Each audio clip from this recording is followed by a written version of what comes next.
Welcome back to Tina Romance Library, where powerful alphas fall hard, and the women they underestimate change everything. Every story here is complete, immersive, and emotion-driven. No cliffhangers, no rushed endings, just full romances you can sink into. So if you love possessive alphas, strong heroines who don't beg nor slow burn tension, and emotional payoffs, you're in the right place. I need you to join the pack right now by subscribing. Leave a like if you enjoy immersive romance. And settle in because once the story begins, we don't stop until the ending. Now, let's get into it. The first thing I heard wasn't a growl. It was breathing. Slow, controlled, human. And it was coming from beneath the floor. I need you to understand something before we go any further. I wasn't supposed to hear it. I wasn't supposed to be near that hallway. I wasn't supposed to exist in any meaningful way at all. That's what it meant to be a maid at Thornwick Manor. You were furniture. You were shadow. You scrubbed floors that no one saw, polished silver that would never gleam for you, and you kept your eyes down, your mouth shut, and your questions buried so deep they'd fossilize before anyone ever heard them. But that night, God, that night I heard it. And once you hear something like that, something so deliberately hidden, so carefully locked away, you can't unhear it. It gets inside you. It crawls under your skin and makes a home there, whispering, demanding, refusing to let you sleep. Thornwick Manor wasn't just a house. It was a monument to cruelty dressed up in marble and gold. The kind of place where the chandeliers cost more than my entire bloodline would ever earn, where the carpets were so thick your footsteps disappeared into silence, where every door had a lock and every lock had a secret. The family who owned it, the Thornwicks, they didn't just live there. They ruled. Cold, untouchable, brutal in the way only old money can be. And we, the staff, we were nothing. Less than nothing. We were the machinery that kept their perfect world running, invisible until we made a mistake. I'd been there 6 months. 6 months of aching knees and chapped hands and swallowing words that would have gotten me thrown into the street. 6 months of sleeping in a room barely bigger than a closet, eating scraps, sending every penny home to a mother who was dying and a brother who was too young to understand why I'd left. 6 months of surviving. Not living, just surviving. The basement was forbidden. Everyone knew that. It wasn't even discussed, it was just understood, the way you understand not to touch fire. The heavy iron door at the end of the east corridor stayed locked. Always. No one went down there. No one even looked at it for too long. Once, I'd seen a new girl pause in front of it, curious, and the head housekeeper had grabbed her by the hair and dragged her away, hissing warnings I couldn't quite hear. The girl was gone the next morning. So when I heard that breathing low and rhythmic, like someone trying very hard to stay calm, I should have run. I should have pretended I'd heard nothing, gone back to my tiny room, pulled the thin blanket over my head, and willed myself to forget. But I didn't, because in that breathing, I heard something I recognized, something I'd felt every single day since I'd arrived at this godforsaken place. I heard loneliness. I heard pain. I heard someone trying not to break. What I found down there wasn't a monster. It was a king, chained, bloodied, barely holding on to whatever was left of his humanity. And loving him, God help me, loving him would cost me my life, or give me one worth living. I'd been scrubbing the same section of stone floor for 20 minutes when I realized my knees had gone numb. Not the pins and needles kind of numb, the nothing kind. The kind that comes from kneeling in the same position so long your body just gives up trying to communicate with you. My hands were raw, cracked at the knuckles, bleeding in small places.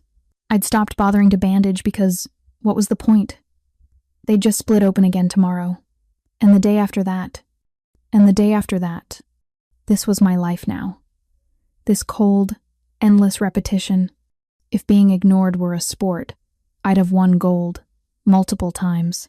I could stand 3 feet from Lady Thornwick, and she'd look straight through me like I was made of glass. I'd hand Lord Thornwick his morning paper, and he'd take it without so much as a blink in my direction, as if it had simply materialized in his hand by magic. The younger Thornwicks, spoiled, vicious creatures who reeked of expensive perfume and entitlement, they were worse. They'd step around me the way you'd step around a puddle.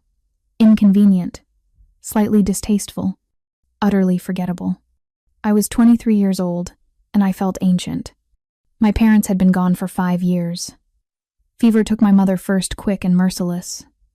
My father lasted 3 months after that, but it wasn't sickness that killed him. It was the hole she left behind. He just stopped eating, stopped speaking, stopped wanting to be alive in a world where she wasn't. I'd held his hand when he died, watched the light go out of his eyes, and I'd understood. Some people aren't meant to survive loss. They're built from love, and when that love is ripped away, there's nothing left to hold them together. I wasn't built like that. I was built from something harder. Stubbornness, maybe. Spite, definitely. The kind of furious determination that keeps you breathing even when you're not sure why. Hunger was my constant companion at Thornwick Manor. Not the dramatic, clutching your stomach kind. The dull, ever-present ache that you learn to ignore because there's no other choice. We ate what the family didn't finish, and the family didn't finish much. Thin soup, stale bread, occasionally a piece of meat so gristly you could barely chew it. I sent most of my wages home to my younger brother, Thomas, who was being raised by our aunt in a village I tried not to think about too often, because thinking about it made everything hurt worse. He was 12 now, growing up without me, probably forgetting what I looked like. I told myself it was worth it, that this suffering had purpose, that I was doing something noble. Most days, I didn't believe it. Mrs. Harrow, the head housekeeper, had a voice like a razor blade wrapped in silk, soft enough that you had to lean in to hear it, sharp enough to draw blood when it landed. She ran the staff with military precision and absolutely no mercy. A spot missed on a window pane, you'd scrub every window in the manor. A minute late to morning assembly, you'd lose a day's wages. A question asked out of turn? You'd be lucky if all you got was a tongue lashing. You are not here to think, girl, she'd told me on my first day, her pale eyes boring into mine. You are here to work. Work until your bones ache. Work until you forget you were ever anything else. Do you understand? I'd understood perfectly. So I scrubbed floors. I polished silver. I changed linens and hauled water and kept my head down and my mouth shut. I became exactly what they wanted, invisible, obedient, utterly unremarkable. But the manor itself, God, the manor felt wrong. It wasn't just the cold, though the cold was oppressive, seeping into your bones no matter how many fires were lit. It wasn't just the size, though the place was massive enough that you could go days without seeing another soul. It was the feeling of it, the weight, like the walls themselves were watching, like the shadows held secrets they were desperate to keep. There were locked doors everywhere, not just the basement, dozens of them, scattered throughout the endless corridors, rooms that were never opened, never cleaned, never acknowledged. And the whispers. I'd catch fragments of conversation between the older staff members, hushed and nervous, always cut short when someone like me came too close. Something about the family, about the things they did, about why so many maids had come and gone over the years, never staying long, never saying why they left. Paranoia hung in the air like smoke. Everyone watched everyone. Trust was a luxury none of us could afford. And that breathing beneath the floor, that slow, controlled, too human breathing, it was just another secret in a house built entirely from them. The difference was, this one had found me, and I was foolish enough, desperate enough, broken enough to go looking for it. There was a portrait in the West Gallery that I hated with a very specific kind of hatred. The irrational kind. The kind that makes you feel ridiculous even as you're experiencing it. It hung at the end of the corridor, massive and ornate, framed in gold so heavy it seemed like the wall should buckle beneath it. A man stared out from the canvas, not quite young, not quite old, caught in that ageless space where power lives. His features were sharp enough to cut, high cheekbones, a jaw that could have been carved from marble, dark hair that fell just slightly too long, brushing the collar of a coat that screamed wealth and breeding. But it was his eyes that got you. Pale, piercing, the kind of gray that looked silver in certain light, like winter itself had been trapped behind glass. And they followed me. I know how that sounds. I know it's impossible. But I'm telling you, every single time I walked that corridor, which was daily, because of course the West Gallery needed dusting, because everything in this cursed manor needed something, those eyes tracked my movement. I could feel them on the back of my neck, cold and assessing, stripping away every pathetic layer until there was nothing left but the truth of what I was. Poor, powerless, insignificant. I hated that painting. It felt like it knew me, which was rude, honestly. That's the old air, one of the kitchen maids had told me once, catching me staring at it with what must have been obvious discomfort. Her name was Margaret, a woman in her 50s who'd been at Thornwick longer than anyone. She had the kind of face that had forgotten how to smile. Caden Thornwick, Lord Ashford's elder brother. The one who died in the war? I'd asked, trying to sound casual, like I didn't care, like I was just making conversation to fill the silence while we worked. Margaret had gone very still. Her hands had stopped moving over the vegetables she'd been chopping. For a long moment, she didn't answer, and I thought maybe I'd crossed some invisible line, asked a question I shouldn't have. Then she'd looked at me with something almost like pity. "That's what they say," she'd murmured. "War. Very tragic, very sudden." Her voice had dropped even lower. Funny thing, though. The portrait was commissioned after he died. And if you ask me, dead men don't pose for paintings. She'd walked away before I could ask what she meant. I'd stared at that portrait differently after that. Studied it. The man looked alive. Not in the artistic sense, in the literal sense. There was color in his cheeks, light in his eyes, a tension in his jaw like he was holding back words he wanted to say, like he'd been interrupted mid-breath and the painter had captured that exact moment. Dead men don't pose for paintings. The current Lord Ashford Caden's younger brother was everything the portrait wasn't. Cold where the painting seemed to burn with restrained fire, controlled to the point of rigidity. He moved through the manor like a ghost himself, silent and severe, never looking at anyone directly, never engaging in anything that resembled human warmth. He was handsome in the technical sense, the way a statue is handsome, but there was nothing in him that invited touch or comfort or connection. I'd seen him exactly 3 times in 6 months. Each time, he'd been surrounded by important-looking men in expensive suits, their voices low and urgent. Each time, he'd dismissed me with a glance so brief I might have imagined it. Each time, I'd felt like I was intruding on something dangerous just by existing in the same space. The staff spoke of him in whispers, respected him, feared him maybe, but no one seemed to actually know him. He had no friends that visited, no lovers that anyone gossiped about, no warmth or laughter or life. It was like he was performing the role of Lord rather than living it. But that portrait was different. That man looked like he'd lived, really lived, felt things deeply enough to burn with them. The artist had captured something wild beneath the aristocratic veneer, something barely contained, like a storm trapped inside human skin. They said his elder brother died in the war, but the portrait said otherwise.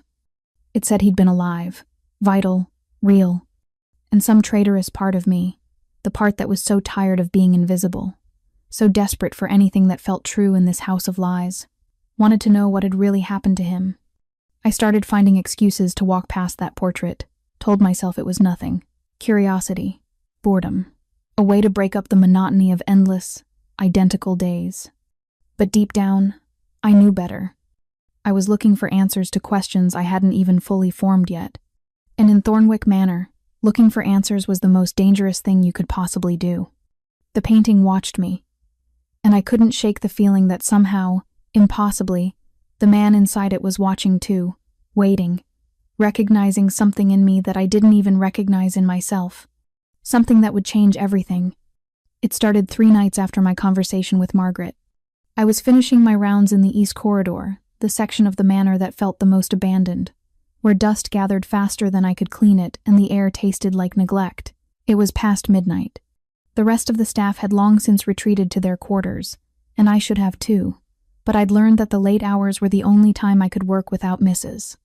Harrow's razor voice slicing through my concentration. That's when I heard it. Breathing, not the settling of old wood or the whisper of wind through cracks in the stone. Breathing. Human breathing. Slow and deliberate, like someone was counting their inhales, measuring them out, trying very hard to stay calm. It was coming from below. I froze, my rag still pressed against the windowsill I'd been wiping. The sound was so clear, so present, that for a moment I thought someone was standing right beside me. But the corridor was empty. Just me in the shadows and that iron door at the far end that everyone pretended didn't exist. The forbidden door. My heart started doing something complicated in my chest. A rhythm that wasn't quite panic, but wasn't far from it either. Every instinct I'd honed over 6 months of survival screamed at me to walk away, to go back to my room, to forget I'd heard anything. But then I heard something else. Chains. The metallic slide and clink of heavy chains moving against stone. The sound of restraint, of something or someone being held against their will. And then, so quiet I almost missed it, a single word. Please. It wasn't a scream. It wasn't even loud. It was barely a whisper, raw and broken, carrying the weight of someone who'd said that word so many times it had stopped meaning anything except desperation. My hands started shaking. I knew what the smart choice was, the safe choice. Obey the rules. Ignore what I'd heard. Survive another day in this place by doing exactly what I'd been doing, keeping my head down, my questions buried, my humanity carefully locked away where it couldn't get me killed. But there's a difference between surviving and living. And I'd been blurring that line for so long I'd almost forgotten there was one. Naturally, I chose the option guaranteed to ruin my life. I crossed the corridor on legs that felt disconnected from my body. Each step echoed too loud in the silence, announcing my rebellion to walls that had probably witnessed 1,000 similar moments of stupid, fatal courage. The iron door loomed in front of me, massive and medieval, with a lock that looked older than the manor itself. Locked, obviously. Everything in this godforsaken place was locked. I pulled a hairpin from what was left of my bun, one of exactly 3 I owned, carefully hoarded because replacing them was impossible on my wages. My hands were shaking so badly I nearly dropped it. I'd learned to pick locks as a child, a skill taught by a father who'd been a locksmith before the world took everything from him. He'd made it seem like magic, the way tumblers fell into place, the click of success. This lock was old, simpler than it looked. It took me 45 seconds that felt like 45 years. The click when it opened was the loudest sound I'd ever heard. I pulled the door toward me, and the smell hit first.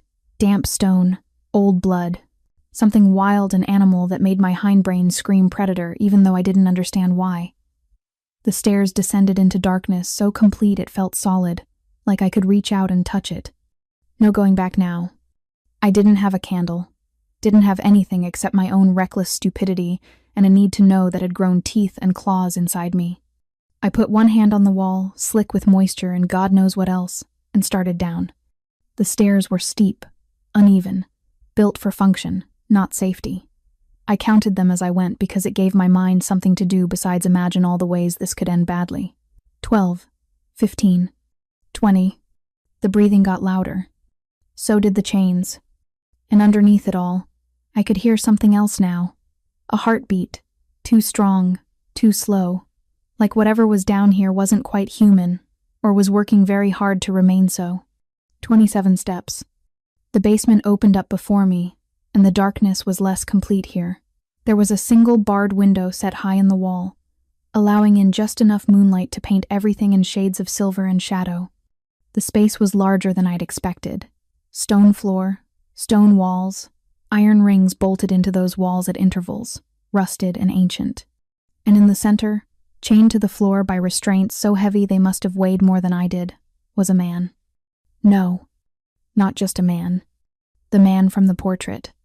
Caden Thornwick, the dead brother, the war casualty, the lie. He was alive, very much alive, and very much not supposed to be. He didn't look up when I reached the bottom of the stairs. His head was bowed, dark hair falling forward to hide his face, his breathing still that controlled, measured rhythm I'd heard from above. His clothes were torn, stained with dirt and blood, some old, some fresh. The chains weren't just around his wrists. They wrapped his ankles, his throat, crossing his chest like he was something that needed to be contained with extreme prejudice. This wasn't imprisonment. This was something else entirely. Please, he whispered again, and I realized he wasn't talking to me. He didn't even know I was there. He was talking to himself, or to something inside himself, begging for something I couldn't see. I should have run. Instead, I took a step forward, and his head snapped up. Those eyes from the portrait, silver and sharp and impossibly alive, locked onto mine. And in that moment, I understood exactly what kind of danger I was in. The kind you don't run from. The kind you walk straight into, even knowing it'll destroy you. He was massive. That was the first coherent thought my brain managed to produce. Even chained, even broken, even folded in on himself like something that had been beaten down too many times to bother fighting anymore, he was enormous. Broad shoulders that strained against the torn fabric of what had once been a fine linen shirt. Arms corded with muscle that flexed involuntarily as the chains shifted with his movement. He had to be at least 6'4", maybe more, and every inch of him radiated a kind of raw physical power that made the air feel thicker. The chains weren't just iron. They were silver. I knew that because of the way they gleamed in the moonlight, but also because of what they were doing to him. Where the metal touched his skin, wrists, ankles, throat, the flesh was burned. Not fresh burns, but the kind that had healed and reopened and healed again so many times the skin had given up trying to recover properly. Raw, blistered, weeping in places. Silver shouldn't burn human skin like that. He was shaking. A fine tremor that ran through his entire body, the kind that comes from cold or hunger or both. His face was gaunt, cheekbones standing out too sharply, shadows pooling beneath them. When was the last time he'd eaten? When was the last time anyone had come down here and seen him as something other than a problem to be contained? But despite all of it, the chains, the burns, the starvation, the visible suffering, he was still the most striking man I'd ever seen. Those eyes. God, those eyes. Silver gray and bright, with something that looked like fever but felt like fire. They held mine with an intensity that made my lungs forget how to work properly. I couldn't look away, didn't want to look away. It felt like falling, except I wasn't sure there was a bottom. "You're real," he said. His voice was rough, scraped raw, like he hadn't used it in a very long time. It carried the remnants of an aristocratic accent, the kind of refined speech that came from expensive education and generations of breeding, but underneath it was something else, something rougher, wilder. I opened my mouth, closed it, tried again. "So are you," I managed, which was possibly the stupidest thing I could have said, but my brain was still trying to reconcile the dead man from the portrait with the very alive, very tortured man in front of me. A sound escaped him that might have been a laugh if it hadn't been so broken. Debatable. He shifted slightly, and the chains rattled a sound that echoed off the stone walls and made something in my chest crack. The movement caused the silver at his wrists to dig deeper, and I watched fresh blood well up and drip onto the floor. He didn't even flinch. How long had he been down here? How much pain had he endured that he didn't even register it anymore? "What's your name?" I asked, taking another step closer even though every survival instinct I possessed was screaming at me to maintain distance. "Theron." He said it carefully, like he was testing whether he still remembered how. "Theron Caden Thornwick. Though I suspect you know me by a different title. The dead brother, the tragic casualty, the family shame locked away, where no one has to acknowledge he exists." The bitterness in his voice was so thick I could taste it. "Lord Ashford," I breathed. "He's your brother." "Marcus." Theron's jaw tightened, muscle jumping beneath skin. "My younger brother, my keeper, my warden. The one who put me down here and threw away the key because I was too dangerous to be allowed to live but too valuable to actually kill." "Valuable how?" His eyes found mine again, and something in them made my stomach flip. "You really don't know what I am?" It wasn't a question. "I know you're supposed to be dead," I said. "I know silver shouldn't burn human skin like that. I know you've been down here long enough that everyone's forgotten you existed, except you're still breathing, still fighting, still hoping someone would be foolish enough to find me," he finished quietly. "Still praying that I hadn't been completely abandoned to this, still telling myself that one day, someone would walk through that door and see me as something other than a monster." The word hung between us. Monster. I should have run, should have backed away slowly, locked the door behind me, pretended this never happened. Normal people, smart people would have done exactly that. But I'd stopped being smart the moment I'd picked that lock. "You don't look like a monster," I heard myself say. Another one of those broken almost laughs. Give it time. Even broken, he felt powerful. There was something in the way he held himself, the way his presence filled the entire basement, despite the chains trying to contain him. And he was, God help me, unfairly attractive, which was inconvenient on about 17 different levels. This was not the time. This was absolutely not the time to be noticing the sharp line of his jaw, or the way moonlight caught in his dark hair, or the fact that beneath the filth and blood and obvious suffering, he was beautiful in a fierce, untamed kind of way. "Who are you?" Theron asked, studying me with the same intensity I was trying very hard not to direct at him. "What are you doing down here?" "My name's Alara," I said. "I'm a maid, and I heard you breathing through the floor, which is either very good hearing on my part or very poor soundproofing on the manor's part." "A maid." Something shifted in his expression. "They let a maid get close enough to hear me. They don't let me do anything. They barely remember I exist." "Then you're perfect," he said, so quietly I almost missed it. "Perfect for what?" His eyes met mine, and in them I saw desperation, wrapped in determination, wrapped in something that looked dangerously close to hope. "For helping me get out of here," Theron said, "before the next full moon, which, according to my count, is in 3 days. And if you don't get out?"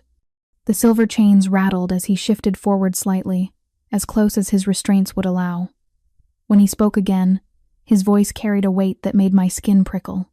"Then everyone in this manor dies, starting with you." I came back the next night with bread wrapped in a kitchen towel and a jar of water I'd stolen from the cook's private supply. The clean stuff, not the brackish well water the staff drank. My hands shook the entire way down those 27 steps. Theron was exactly where I'd left him, which shouldn't have surprised me given the chains, but some irrational part of me had wondered if I'd imagined the whole thing, if I'd finally cracked under the weight of this place and conjured up a tortured aristocrat in a basement because my life wasn't dramatic enough already. But no, he was real, still chained, still burned, still watching me with those impossible silver eyes as I crossed the stone floor toward him. "You came back," he said, and the wonder in his voice nearly broke me. "Yeah, well." I knelt just outside his reach, close enough to pass him the bread, far enough that if he lunged, I'd have a half-second warning. "Seemed rude to leave you starving after you threatened to kill me." His mouth twitched, almost a smile. "I didn't threaten you. I warned you. Distinction without a difference. There's a significant difference between intent and inevitability." I unwrapped the bread and held it out. He stared at it like I was offering him salvation itself. When he reached for it, the chains pulled taut, and fresh blood welled where the silver bit into his wrists. He didn't seem to notice. Or maybe he'd just stopped caring. He ate like a man who'd forgotten what food tasted like. Not fast, controlled, measured, like even in this he was fighting to maintain some shred of dignity. But I could see what it cost him. The way his jaw worked. The way his throat moved when he swallowed. The way his eyes closed briefly, just absorbing the simple mercy of not being hungry for a few minutes. "When did they last feed you?" I asked quietly. 2 days ago. Maybe 3. He took another bite. "Time gets strange down here. Marcus sends someone with scraps when he remembers, or when he wants to make sure I'm still alive. That's not feeding. That's barely sustaining. It's enough to keep me from dying. Which is the point." He finished the bread and reached for the water. Drank deeply. Some of it spilled down his chin, and he didn't bother wiping it away. "He needs me weak, controllable, too broken to fight back." I sat down properly, crossing my legs beneath me. The floor was cold and damp, but I'd spent 6 months being cold and uncomfortable. What was one more night? "Tell me about the forest," I said. He looked at me sharply. "What?" "You mentioned freedom. I'm assuming you don't mean the freedom to walk around this manor. So tell me, what does freedom look like to you?" For a long moment, he just stared at me. Then something in his expression softened, became almost human, almost vulnerable. "Trees," he said finally. "Old growth. The kind that have been standing for centuries, with canopies so thick the sunlight comes through green. Moss on the north side. Streams cold enough to make your teeth ache. Earth under bare feet.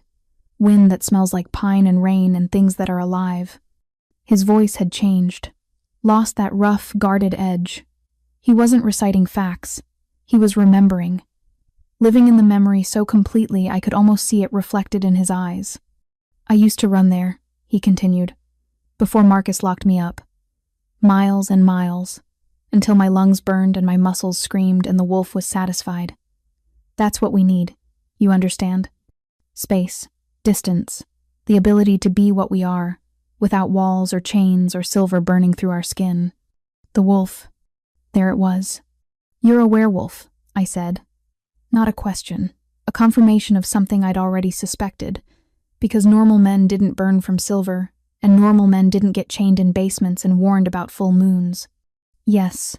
He watched my face carefully, waiting for fear or disgust or horror. "Does that terrify you?" "Honestly, I'm still processing." I pulled my knees up to my chest, wrapped my arms around them. "I found out werewolves were real the same day I decided to fall in love with one. Typical." The words were out before I could stop them. Theron went very still. "What did you say?" Heat flooded my face. "Nothing. Forget it. The lack of sleep is making me delusional." "Ilara." "The silver?" I interrupted desperately, needing to steer this conversation literally anywhere else. "It's poisoning you." He let me change the subject, though something in his eyes said we'd be returning to what I'd accidentally admitted. "Yes. Silver is toxic to shifters. In small amounts, it weakens us. In large amounts, sustained over time, it kills us." Slowly, I looked at the chains, at the burns, at the way he was shaking even now. "How long have you been down here?" 2 years, 3 months, 17 days. He said it without hesitation. "I've counted every single one. 2 years. 2 years of this. Of pain and isolation and slow poisoning. Of being forgotten by everyone except the brother who'd put him here. Why?" The question came out raw. "Why would Marcus do this to you?" "Because I'm dangerous." Theron's jaw tightened. "Because our father died and left me as the heir, and Marcus wanted the title. Because I refused to step aside quietly. Because when he tried to force the issue, the wolf came out and I nearly killed him. Because keeping me alive but imprisoned means he gets everything he wants without the inconvenience of fratricide on his conscience. That's politics, family, power." He laughed bitterly. "The same things that have destroyed better men than Marcus Thornwick. I should have been afraid. Should have been backing toward the stairs, putting distance between myself and this confession of violence and near murder. Instead, I scooted closer. Close enough that if he'd wanted to, he could have reached me. The chains would have allowed that much. He didn't move, just watched me with those impossibly bright eyes. "You see me," he said quietly. "Do you understand that? In 2 years, you're the first person who's come down here and actually seen me. Not the monster. Not the problem. Not the inconvenient truth Marcus wants buried. Me." My throat felt tight. "You're not invisible to me. Neither are you to me." His voice dropped lower. "I know what it's like, to be erased, to exist in spaces people look through instead of at, to wonder if you disappeared, how long it would take anyone to notice." He did see me. Every broken, desperate, lonely piece of me that I'd been hiding for 6 months, for 5 years, maybe for my entire life. For the first time since my parents died, I didn't feel invisible. I felt seen, known, recognized, and it was terrifying and exhilarating and completely, utterly dangerous. 3 days, I said, until the full moon. "Yes, and if you're still chained when it comes?" His eyes held mine. "The wolf doesn't understand restraint, or mercy, or the difference between innocent and guilty. It only understands that it's been caged and poisoned and tortured, and it will do anything, destroy anything to be free. Then we get you out before that happens. Ilara, if you help me escape and Marcus finds out, he'll kill you." "Probably." "Not probably, definitely." I met his gaze steadily. "Then I guess we'd better make sure he doesn't find out." I made it down to the basement twice more before everything went to hell. The 3rd night, I was carrying actual food chicken I'd managed to smuggle from the kitchen. Still warm, wrapped in cloth when I heard voices above. Not the usual manor sounds. Not footsteps I recognized. These were men's voices, low and purposeful, coming from the direction of the forbidden door. My blood turned to ice. I was halfway down the stairs. Too far to retreat without being heard. Too close to pretend I hadn't been there. The door at the top was still open. I'd learned to leave it that way so the hinges wouldn't creak when I left, and light spilled down from above, painting harsh shadows on the stone. "Tonight," one of the voices was saying. Lord Ashford was clear. "Before the moon rises tomorrow. About damn time." Another voice responded. Things been down here too long. Starting to smell like death. They were talking about Theron. I pressed myself against the wall, heart hammering so hard I was sure they'd hear it. The chicken was still clutched in my hands, radiating warmth and the smell of rosemary and my own stupidity for thinking I could do this without consequences. You sure the silver's enough? The first voice asked. I've heard stories about what he can do, even poisoned. He's been chained for 2 years. He's weak as a newborn. This'll be quick. They were coming to kill him. I didn't think, didn't plan. I just moved, taking the last stairs as quietly as I could, emerging into the basement proper, just as 2 men descended behind me. They were dressed like workers, rough clothes, heavy boots, but they moved wrong. Too fluid, too predatory. And when the torchlight caught their eyes, I saw the reflection. That animal shine that didn't belong in human faces. Wolves. Marcus had sent wolves to kill a wolf.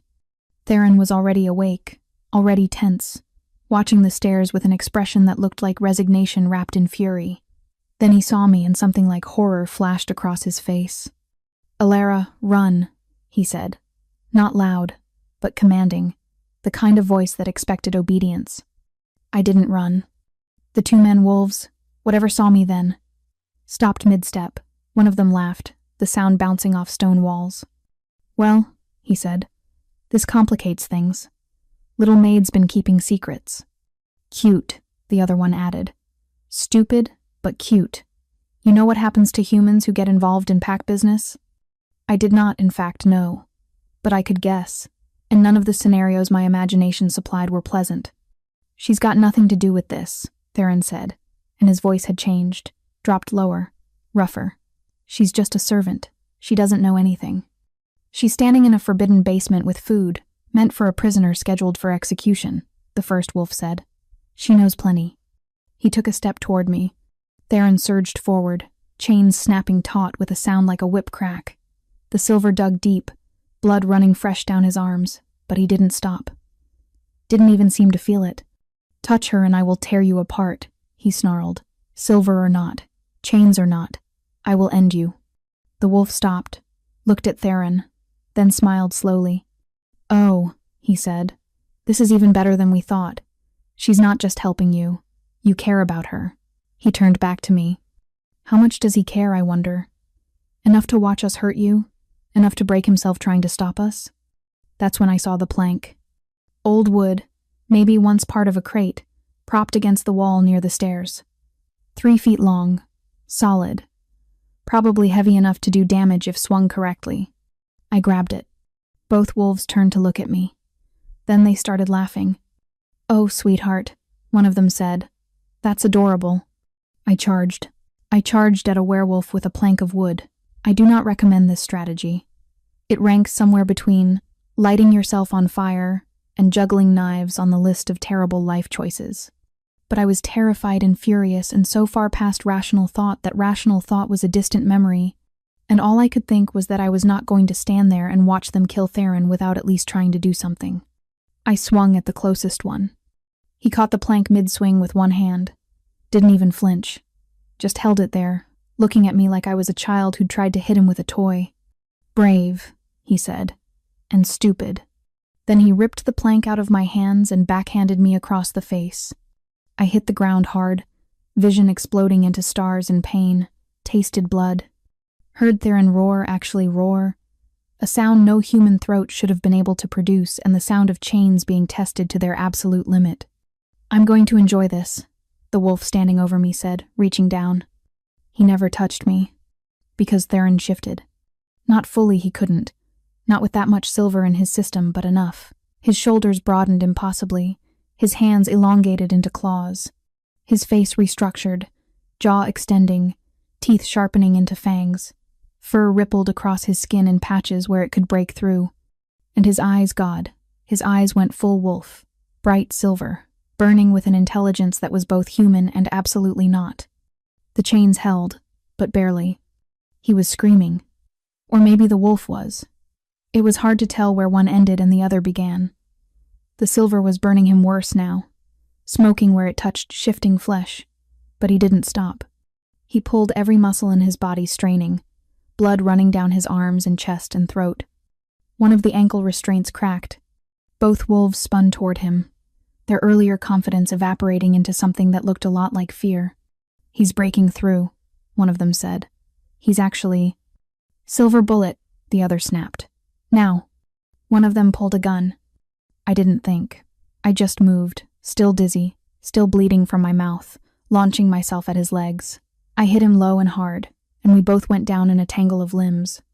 The gun skittered across the stone floor. Theron pulled harder. Another restraint cracked, then another. The wolf I'd tackled threw me off easily, sending me sprawling, but it bought enough time, just barely enough. The final chain snapped. Theron came free in a surge of violence and fury and 2 years of pent-up rage. He hit the first wolf like a battering ram, claws raking across flesh, teeth finding throat. The sound was terrible, wet and crunching and final. The second wolf ran for the stairs. Theron caught him before he'd made it 3 steps. I turned away from what happened next. Some things you don't need to see. Some sounds are enough. When the silence came, it was worse than the noise had been. I looked back slowly. Theron was standing in the center of the basement, covered in blood, his own and theirs still half-shifted, still shaking with adrenaline or pain or both. The bodies of the 2 wolves lay crumpled on the stone, very dead, very final. His eyes found mine, and I saw him forcing the shift back, saw him dragging himself back to human form through sheer will, even though it clearly hurt, even though the silver poisoning made it nearly impossible. Because he didn't want me to see him like this, didn't want me to be afraid. "Alara," he managed, his voice still rough, still part growl. "Are you hurt?" I touched my face where I'd been hit, came away with blood. I've had worse. It was a lie, but it felt important to say. He took a step toward me, then stopped, looking down at himself. At the blood, at what he'd just done. "I'm sorry you had to see that," he said quietly. "I'm not." I got to my feet on shaking legs.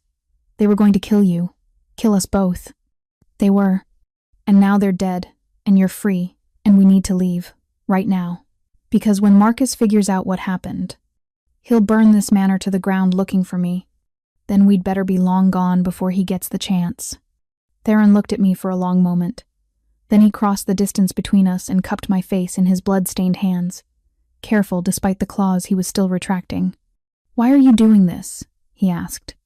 "Why risk everything for someone you barely know?" I met his eyes, those impossible silver eyes. "Because you see me," I said simply. "And I see you, and that's rarer than you think." His thumb brushed across my cheekbone, gentle despite everything. "Then let's get out of here," he said. Together. We made it to the ground floor before the alarms started. Not literal alarms, Thornwick Manor was too old for anything that modern, but the kind that spread through whispers and running feet and doors slamming open. Someone had found the bodies. Someone had realized the prisoner was loose. Theron moved like liquid violence beside me, still covered in blood, still radiating that barely contained energy that said the wolf was close to the surface and wouldn't take much to bring back out. He'd grabbed one of the dead wolf's coats, thrown it over his torn shirt, but it did nothing to hide what he was, how he moved. The predatory grace that marked him as other. We took the servants' corridors, the narrow passages I'd spent 6 months learning, the routes that kept us invisible to the family. My hand was locked in his, or maybe his was locked in mine. I couldn't tell anymore, and he trusted me to lead him through the maze of this place while he watched our backs. The east entrance was closest, a small door that opened onto the gardens, rarely used, usually unlocked. We were 10 feet from freedom when Marcus stepped into the corridor ahead of us. He was holding a rifle. Not just any rifle, I could see the silver bullets loaded in the chamber, gleaming dully in the lamplight. He was dressed immaculately, as always. Not a hair out of place, but his face was twisted with something that looked like rage and fear fighting for dominance. "Did you really think I wouldn't notice?" he said, his voice cold and controlled despite the gun trembling slightly in his hands. "Did you think you could waltz out of here without consequences?"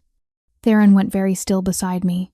I could feel the tension radiating off him, could practically hear him calculating distances, angles, whether he could cross the space between them before Marcus pulled the trigger. "Let her go," Theron said. "Not a request, a command. This is between us, Marcus. She's just a servant who made a mistake. She doesn't deserve to die for my crimes." Your crimes. Marcus laughed, the sound brittle and ugly. You want to discuss crimes? How about the crime of being born first? Of having everything handed to you just because you emerged from our mother's womb 6 minutes before I did? Of being stronger, faster, better at everything, while I had to watch and smile and pretend I didn't hate you for it? So you locked me in a basement for 2 years, Theron said flatly. Poisoned me with silver, starved me, tortured me, all because you wanted a title that was never meant to be yours. It should have been mine. Marcus's composure cracked, voice rising. You never wanted it. You only cared about running in the woods with your pack, playing at being wild, rejecting everything our family built. I would have been a better lord. You would have been a tyrant, Theron interrupted, which is exactly what you became the moment you had the chance. Marcus raised the rifle, pointing it directly at Theron's chest. It doesn't matter now. You're already dead. You've been dead for 2 years. Tonight just makes it official. I moved before I could think about it. Stepped directly in front of Theron, putting my body between him and the gun. Elara, don't. Theron's hands were on my shoulders, trying to pull me back, but I planted my feet and refused to move. If you want to shoot him, I said, looking directly at Marcus, you'll have to shoot me first. Don't be ridiculous, Marcus said. You're nobody.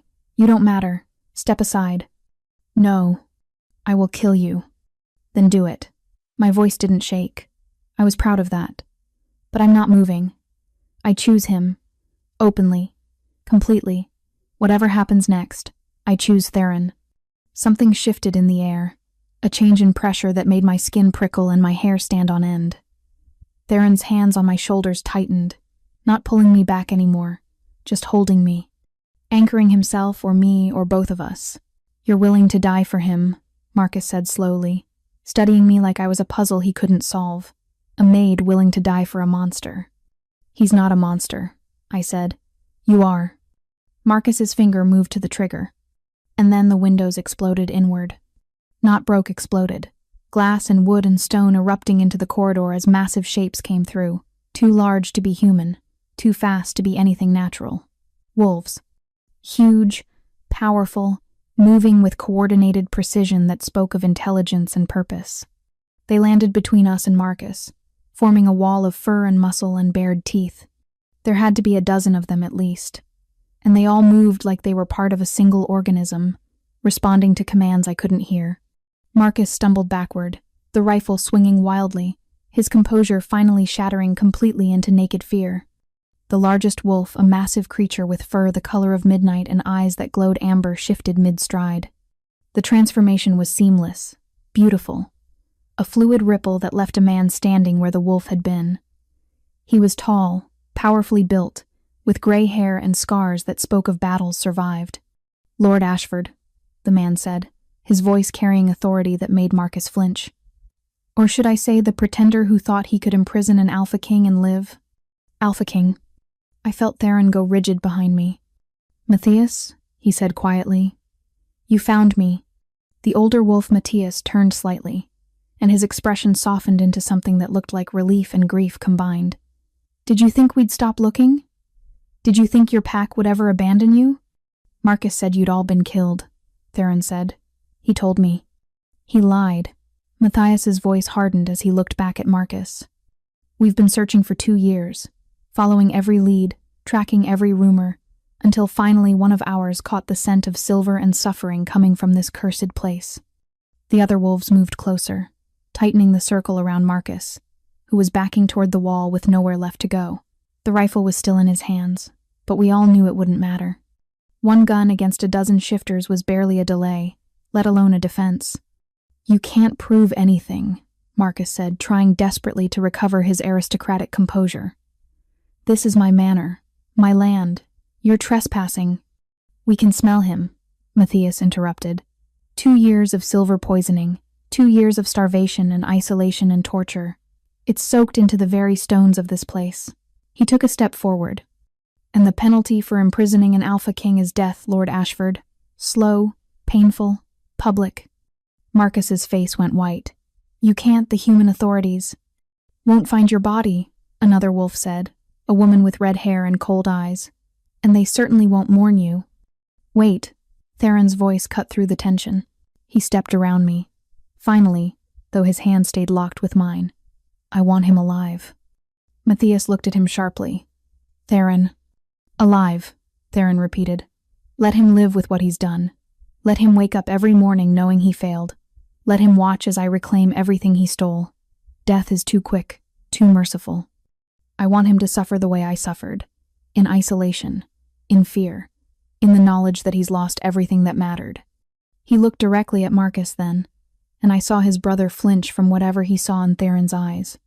Strip him of his title, Theron said quietly. Take his lands, his fortune, everything.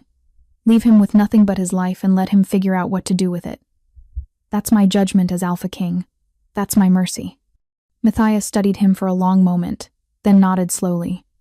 As you command. Marcus slumped against the wall, the rifle clattering to the floor, and I realized he was crying. Quiet, broken sobs that shook his shoulders. He'd lost. Completely. Finally. And he knew it. Theron turned away from him like he was nothing, faced his pack instead. Thank you, he said simply. For not giving up. For finding me. You're our king, Matthias said. Where you go, we follow. Always. The other wolves now shifting back to human form, men and women of various ages, all watching Theron with expressions of loyalty and love murmured agreement. Theron looked at me then.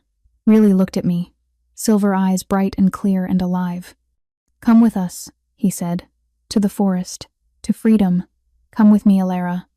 I should have hesitated. Should have thought about everything I was leaving behind, everything this choice would cost. But there was nothing behind me worth keeping. No family, no home, no life that felt like mine. Just invisible years and silent suffering and a slow death by degrees. Yes, I said. Take me with you.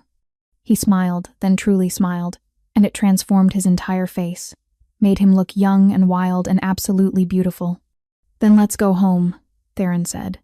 And together, we walked out of Thornwick Manor and into the forest beyond, leaving Marcus and his cruelty and his broken empire behind.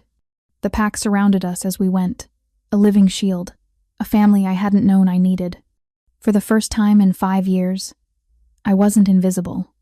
I was seen, I was chosen, I was home. The pack's territory was deeper in the forest than I'd ever imagined existed. Miles from Thornwick Manor, miles from any human settlement, hidden in a valley where ancient trees grew so thick the sunlight barely penetrated. There were cabins scattered throughout, built from wood and stone, simple but sturdy, a community, a home. Theron brought me to the largest cabin his, I assumed, and finally let go of my hand long enough to light a fire. The others had given us space, melting back into the forest with quiet understanding, leaving us alone for the first time since the escape. I stood in the center of the room, suddenly aware of how out of place I was. Still in my maid's uniform, stained with blood and dirt, smelling like stone basements and fear. Still human in a place built for wolves. Sit, Theron said gently, gesturing to a chair near the fire. Please, you're shaking. I was. I hadn't noticed until he said it, but my entire body was trembling with exhaustion and adrenaline crash and the delayed shock of everything that had happened. I sat. Theron knelt in front of me, and even kneeling, he was almost at eye level.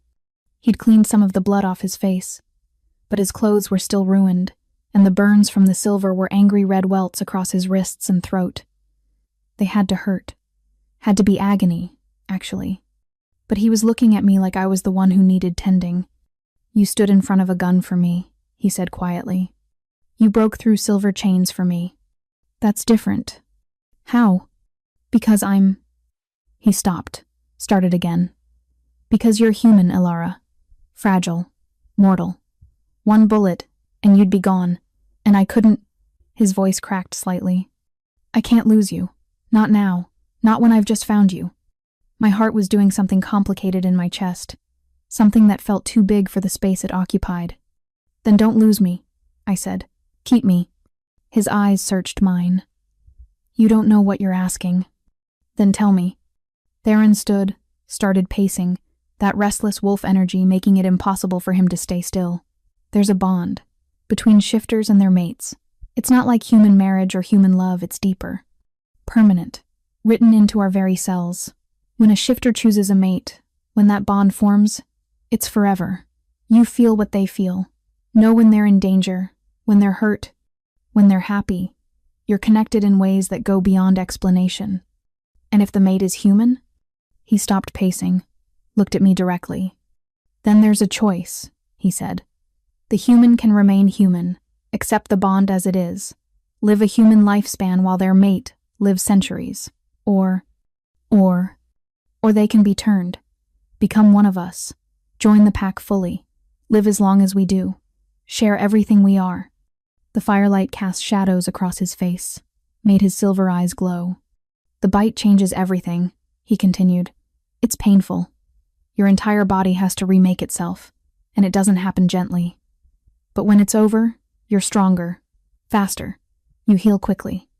You're connected to the pack, part of something larger than yourself. You belong in a way humans never really can. And the catch? His mouth twisted into something that wasn't quite a smile. There's no going back. Once you're turned, you're a shifter forever. You'll outlive every human you've ever known. You'll have to hide what you are from the world. You'll be bound to the pack, to pack law, to me. And if something happens to me, if I die, the bond will tear you apart. Literally. Mates don't survive each other for long. He was trying to scare me, trying to give me every reason to refuse. But all I heard was forever. Belonging. Family. Strength. Everything I'd never had. I choose the forest, I said. I choose the pack. I choose you. Theron closed his eyes briefly. Alara, you said you couldn't lose me. Well, I can't lose you either. I stood in front of that gun because the thought of a world without you in it was unbearable. So, if this bond, this bite, this transformation means we get forever, then I want it. I'm choosing it. Openly. Completely. I stood, crossed to where he stood frozen, and took his hands in mine. The burned ones. The ones still healing from 2 years of silver. Make me yours, I said, permanently, powerfully. No going back. He pulled me close then, so close I could feel his heart racing against my chest, could feel the heat radiating off him. It will hurt, he warned one last time. I know. And you'll be bound to me forever. I know that too. His forehead pressed against mine. I love you, he said quietly. I should probably lead with that. I love you, Alara. From the moment you walked into that basement with bread and water and kindness I didn't deserve. From the moment you refused to see me as a monster. I love you with everything I am. Tears burned in my eyes. I love you too, which is why I'm sure. He kissed me then, soft at first, gentle, like I was something precious. Then deeper, hungrier.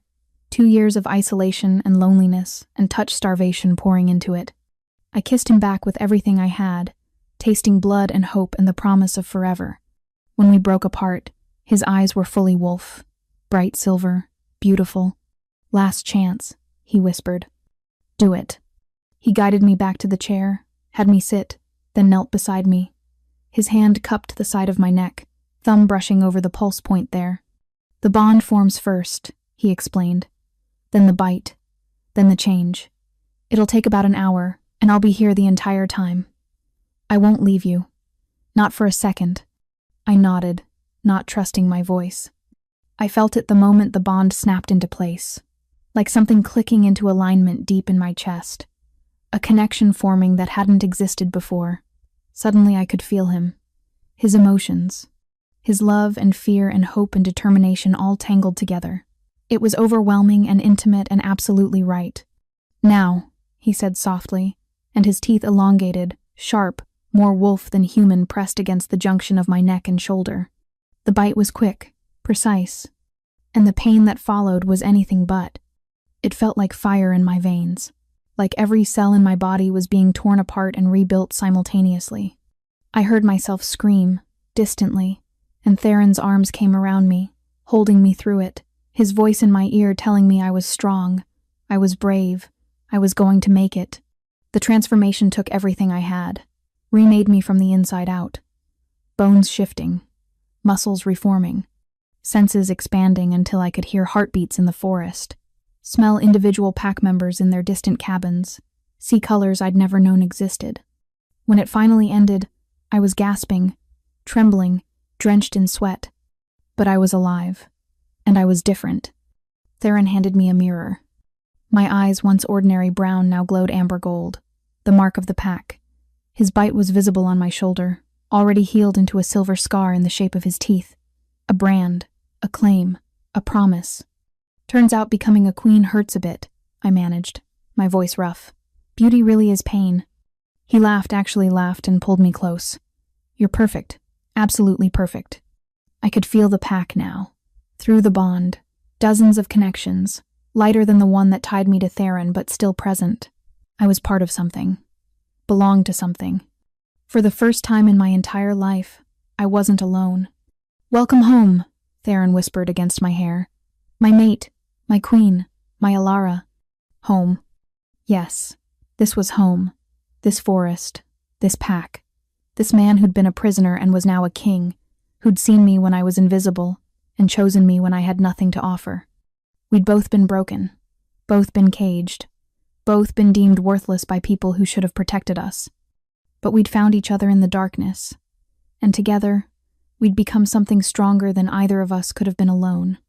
Forever started now, and I was ready for it. The pack gathered 3 days after my transformation. I'd spent those days learning what my new body could do, running through the forest without getting winded, hearing conversations from half a mile away, healing cuts in minutes instead of weeks. Theron stayed close, teaching me control, showing me how to pull the wolf back when it wanted to surface, how to let it out safely when I needed its strength. But now, standing in the clearing where the pack assembled under the full moon, I understood this wasn't about me. This was about him. Matthias stood in the center of the clearing, and despite his earlier deference, despite calling Theron king, there was something in his posture that spoke of challenge. The pack formed a circle around them, maybe 60 wolves in human form, all watching with the kind of intensity that said this moment mattered. This moment would define everything that came after. You were gone 2 years, Matthias said, his voice carrying to every corner of the clearing. 2 years we searched. 2 years we had no Alpha King to lead us. 2 years I held this pack together, kept them safe, made the decisions that needed making. Theron stood opposite him, still bearing the marks of his imprisonment, the scars from silver burns that would never fully fade, the gauntness that hadn't quite filled out yet despite 3 days of proper food. But he stood tall, unbroken, every inch the king he'd been born to be. And you did well, Theron said quietly. The pack is strong, unified. That's because of your leadership, Matthias. I'm grateful for it. Gratitude doesn't make you fit to lead, Matthias replied. Not cruelly, almost gently, like he was sorry to say it but knew it needed to be said. You were broken, Theron, tortured. No one would blame you for stepping aside, for letting someone else carry the weight while you heal. Murmurs rippled through the pack, some nodding, others uncertain. I felt Theron's emotions through the bond, a complex tangle of understanding and hurt and determination. He wasn't angry at Matthias. He saw the truth in the challenge, the legitimacy of it. You're right, Theron said, and the murmurs stopped. I was broken. Marcus destroyed parts of me. I'm still trying to piece back together. There are nights I wake up feeling silver burning my skin, even though the chains are gone.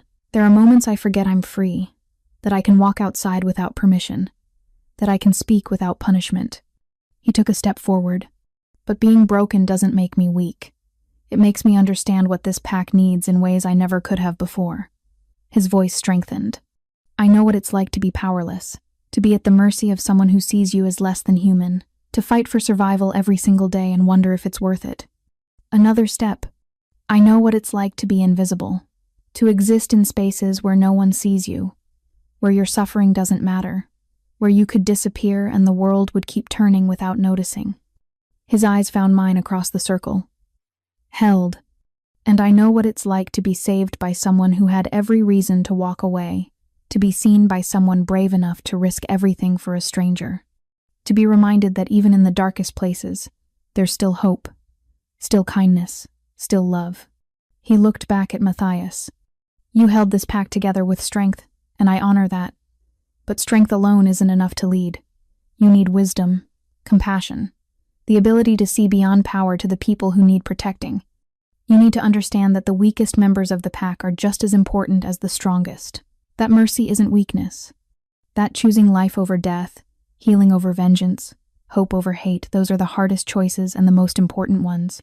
The clearing had gone absolutely silent. So yes, I was broken, Theron continued. And maybe I still am in some ways. But I'm also strong enough to admit it. Strong enough to choose a human mate when tradition says I should choose wolf-born. Strong enough to spare my brother when every instinct screamed for his death. Strong enough to stand here and say, I'm not perfect, I'm not invincible, I'm not the alpha you remember, but I'm the alpha you need. He stopped directly in front of Matthias. Challenge me properly if you want, Theron said quietly. Fight me for leadership. I'll understand. I won't hold it against you. But know this, I didn't survive 2 years of torture to come back and rule through fear. If I lead this pack, I lead with everything I learned in that basement. Every lesson Marcus inadvertently taught me about what true strength looks like. Matthias stared at him for a long moment. Then he dropped to one knee.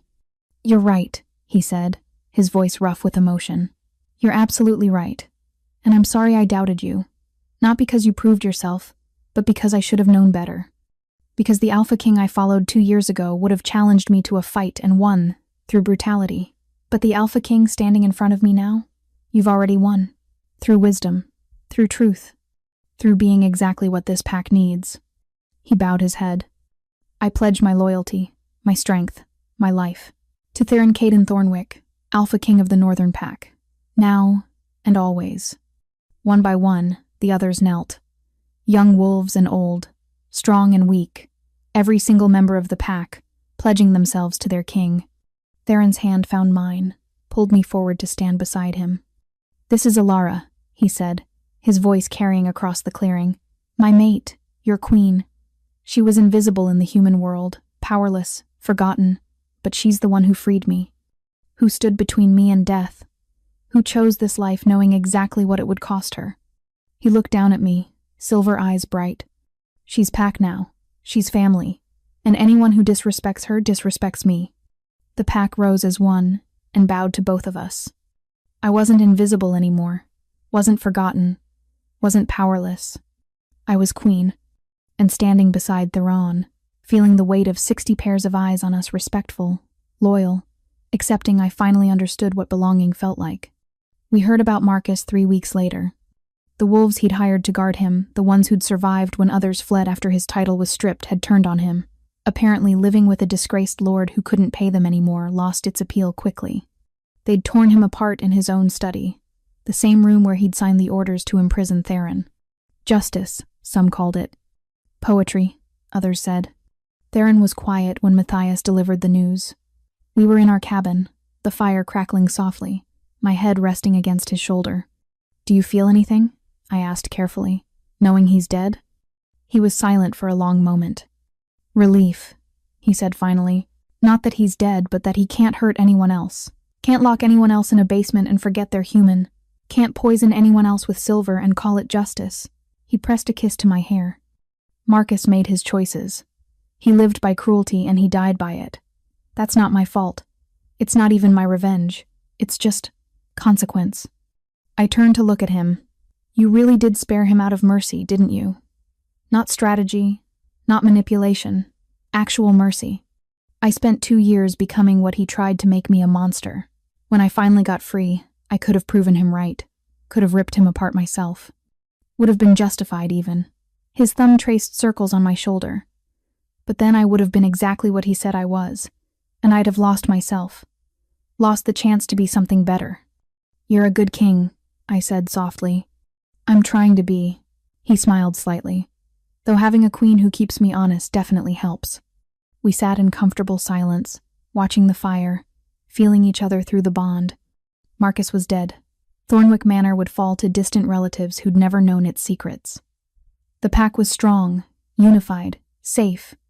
And I, the poor, invisible maid who'd once scrubbed floors and swallowed her own humanity to survive, I was home. Truly, finally home. 6 months later, I stood at the edge of the forest, watching the sun rise through the canopy, painting everything gold and green and impossibly alive. My feet were bare against the moss. I could feel every root beneath the earth, every insect moving through the undergrowth, every heartbeat of every pack member within a mile radius. The wolf inside me was content, stretched out and purring like a cat in sunlight, satisfied in a way my human side had never known how to be. Behind me, I heard Theron approaching. Not because he was loud, he moved like smoke when he wanted to, but because the bond always told me where he was. A constant awareness, warm and steady, like a second heartbeat synchronized with my own. His arms came around my waist, chin resting on my shoulder. "Couldn't sleep?" he murmured against my ear. "Didn't want to," I said. "It's too beautiful. I keep thinking I'll wake up and this will all be a dream. That I'll be back in that tiny room at Thornwick, cold and hungry and invisible." "You're not." His hold tightened slightly. "You're here. You're real. You're mine." "And yours," I agreed, leaning back into his warmth. Life in the forest had a rhythm I'd never expected to love. We rose with the sun, worked through the day, hunting, building, maintaining the territory, settling disputes, making decisions that affected 60 lives beyond our own. We trained the younger wolves, taught them control and strategy, and how to exist in a world that would fear them if it knew what they were. We ran under the full moon, let the wolves out completely, felt the pure freedom of being wild and unrestrained, and exactly what we were meant to be. And at night, we came home to each other, to quiet conversations by the fire, to touches that spoke of forever, to love that had been forged in darkness and now thrived in light. Theron was healing, slowly. The nightmares came less frequently now. The moments where he flinched from sudden movements or froze at the sound of chains rattling were growing rarer. He smiled more, laughed more, allowed himself to be happy without waiting for punishment.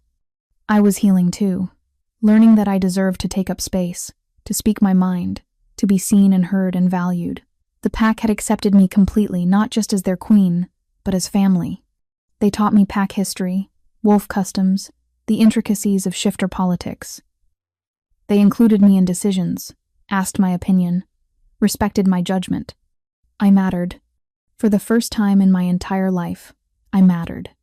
"The council's coming today," Theron said, breaking into my thoughts. "The other alphas. They want to formally recognize my return, establish new territorial agreements." "Are you nervous?" "Terrified," he admitted. "They knew me before. The arrogant heir who took his power for granted, who ruled through strength and intimidation, who never questioned whether he deserved his position. You're not that person anymore." "No." He turned me in his arms so we were facing each other. "I'm not. But convincing them of that will be interesting." I cupped his face in my hands, thumbs brushing over those sharp cheekbones I'd first seen in a portrait that felt like a lifetime ago. Then show them what I see. A king who chooses wisdom over violence, who values every member of his pack equally, who understands that true strength isn't about domination, it's about protection, about creating a place where people feel safe enough to be vulnerable. His eyes, those impossible silver eyes that had first captured me in a basement, softened. "How did I get so lucky? You picked a lock with determination, and I picked one with a hairpin. Perfect match." He laughed, the sound rich and genuine, and kissed me thoroughly enough that the sunrise became secondary to the heat building between us. When we finally broke apart, both slightly breathless, the forest around us was fully awake, birds singing, deer moving through the underbrush, life continuing in all its messy, beautiful complexity. "Come on," Theron said, taking my hand. "Let's get ready to face politics and pretension and all the things that come with being king and queen." Sounds terrible. It is. But we'll do it together. Together. That word had saved me, had remade me, had given me purpose when I thought I'd never have one. We walked back through the forest toward our cabin, and I couldn't help but think about the girl I'd been 6 months ago. Poor, powerless, so desperate to survive that she'd forgotten what it meant to actually live, scrubbing floors until her hands bled, swallowing words that needed to be said, existing in the margins of other people's lives. That girl had heard breathing beneath the floor and made a choice that changed everything. She'd walked into a forbidden basement expecting to find a monster and found a man instead. A broken, beautiful, impossibly strong man who saw her when she'd been invisible for so long She'd started to believe that's all she'd ever be. Together, we'd escaped, fought, survived, transformed. And now, here we were, Alpha King and Queen, leading a pack that valued us not for our titles but for what we'd overcome to earn them. The council would come. Politics would be navigated. Challenges would arise. There would be hard days ahead, difficult decisions, moments where we'd question whether we were strong enough for this. But we'd face them together, with a bond that couldn't be broken, a love that had been tested by silver and suffering and survived, a pack that stood behind us. I went into that basement, a maid, invisible and forgotten, convinced my life would never be more than surviving one day at a time. And I came out a queen, not because of a title or a transformation or a bite that remade my body, but because someone saw me, really saw me, and chose me anyway. That's what makes a queen. Not crowns or power or authority, but being seen, being chosen, and having the courage to see and choose in return. I was home. I was loved. I was exactly where I belonged. And every morning, I'd wake up beside the man who'd been imprisoned in darkness and know that together, we'd built something luminous. That was worth everything. That was worth the world. Thank you for listening to another emotional, magical shifter romance here on Tina Romance Library. If you enjoyed today's story, don't forget to like the video, subscribe to the channel please, turn on notifications, so you never miss more powerful, heart-gripping romance stories.